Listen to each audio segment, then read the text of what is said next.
اماں کی بے چینی صاف نظر آ رہی تھی۔ ان کی بڑی بہن جو دلی میں رہتی تھیں کئی دن سے بیمار تھیں۔ حالت بگڑتی ہی جا رہی تھی۔ والدین کے گزر جانے کے بعد بھائی بہنوں کا ایک دوسرے کے زیادہ قریب آ جانا لازمی تھا۔ اماں کے لیے بھی ان کی بڑی بہن ایک مدر فگر تھی۔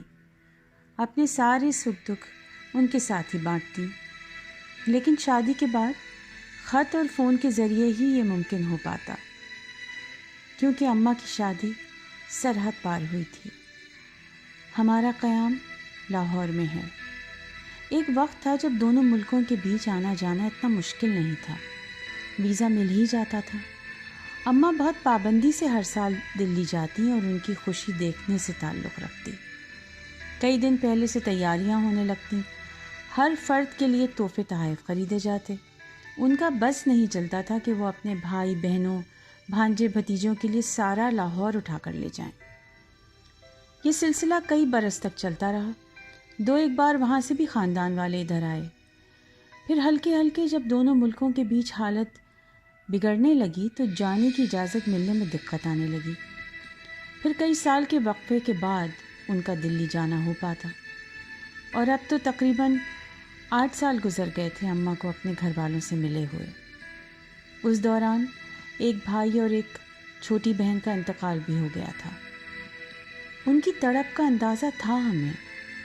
کوشش بھی بہت کی کہ وہ کسی طرح دلی ہو آئیں، لیکن یہ ممکن نہیں ہو سکا۔ آج پھر اماں کو چھٹ پٹاتا دیکھ بڑی تکلیف ہو رہی ہے، لیکن ہم سب بے بس ہیں۔ ویڈیو کال پر ان کی بات خالہ امی سے کروانے کی کوشش کی تھی، لیکن ان کی حالت دیکھ کر اماں کے آنسو جاری ہو گئے اور دونوں بہنیں ایک دوسرے کو دیکھ کر بس روتی ہی رہیں۔ ایسے وقت میں اپنوں سے دور ہونا کتنی بڑی سزا ہے۔ اسی لیے آج ایک دوست کا خیال آیا جو شاید ہماری مدد کر پائے۔ میں اپنے ماسٹرز کے لیے جب لندن کی ایک نامور یونیورسٹی میں پڑھ رہی تھی تو وہاں ہندوستان کے ایک ڈپلومیٹ کے بیٹے سے میری دوستی ہو گئی تھی۔ ہمارا سبجیکٹ ایک ہی تھا اور کچھ کامن دوست بھی تھے۔ واپس آ جانے کے بعد کچھ دن رابطہ رہا، لیکن پھر ختم ہو گیا۔ حال میں واٹس ایپ پر اس سے پھر کنیکشن ہوا۔ یوں ہی میرے ذہن میں آیا کہ میں اس سے پوچھ کر دیکھتی ہوں، اگر وہ اماں کی ویزا لگوانے میں مدد کر سکے۔ کیا حرج ہے، زیادہ سے زیادہ منع کر دے گا۔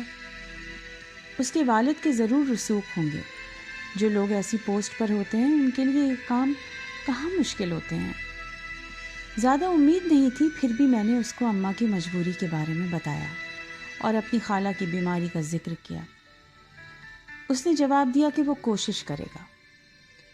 میں نے اماں سے کچھ نہیں بتایا، یہی سوچ کر کہ وہ تو خوشی سے دیوانی ہو جائیں گی اور امید باندھ لیں گی، پھر اگر جانا ممکن نہ ہوا تو انہیں یہ غم کھا جائے گا۔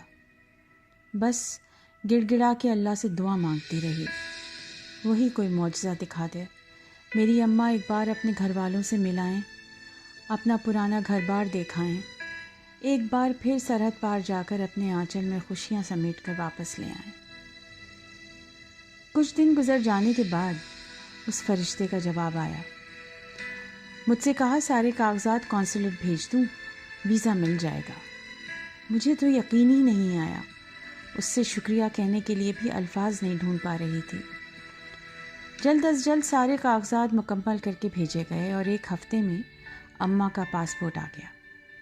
اس پر ویزا لگا ہوا تھا۔ پھر اماں کو بتایا گیا۔ بس پہلے تو وہ پھوٹ پھوٹ کر رونے لگی، پھر فوراً بہن کو فون کر کے یہ خبر سنائی گئی۔ ان میں بھی جیسے کسی نے نئی جان ڈال دی ہو۔ طبیعت بہتر ہونے لگی۔ گھر میں عید کا سا سما ہو گیا۔ اماں کی تیاریاں شروع ہو گئیں، تحفوں کی لسٹ بنی، خریداری زور و شور سے شروع ہو گئی۔ ایسا لگ رہا تھا اماں گھر نہیں حج پر جا رہی ہوں۔ آخر وہ دن آ ہی گیا۔ اماں تو اتنی ایکسائٹڈ تھیں جیسے کوئی کم عمر کھلندری بچی ہو۔ خوشی کا کوئی عالم نہ تھا۔ اپنے پیاروں سے ملنے کی خوشی سنبھالے نہیں سنبھال پا رہی تھیں۔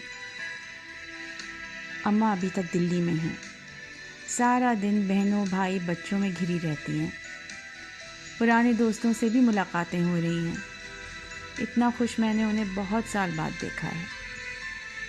واپسی کے بارے میں نہیں سوچتی، بس ایک ایک لمحہ دل کھول کے جی رہی ہیں۔ یہ وقت ان کے لیے بیش قیمتی ہے۔